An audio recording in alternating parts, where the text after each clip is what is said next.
Eneo hili ukiliangalia maana yake kwa Iringa litakuwa la mfano kidogo.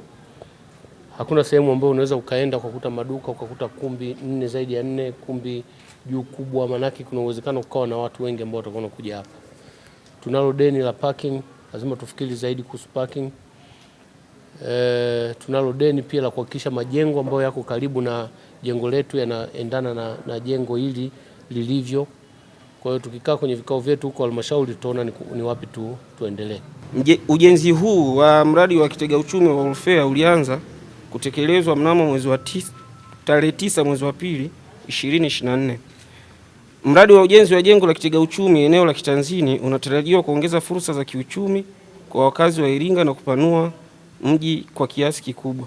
Jengo hili limegawanyika sehemu 3 ambapo kuna sehemu ya chini, sehemu ya ghorofa ya kwanza na sehemu ya ghorofa ya pili. Jina la mradi ni ujenzi wa jengo la kitega uchumi.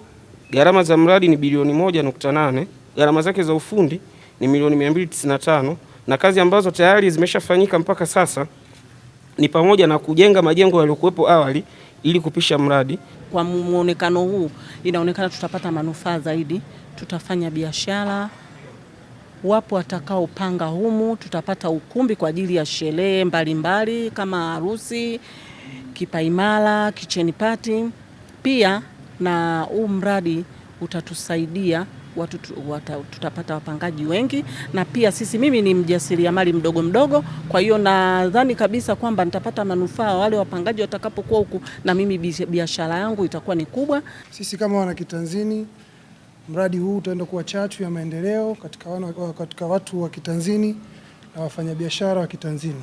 Kama mnavyoelewa, kata yetu ni kata ya kibiashara, lakini tunashukuru kwa jengo la kitega uchumi katika kata yetu. Tutaenda kuwasaidia wafanyabiashara waliopo katika kata yetu.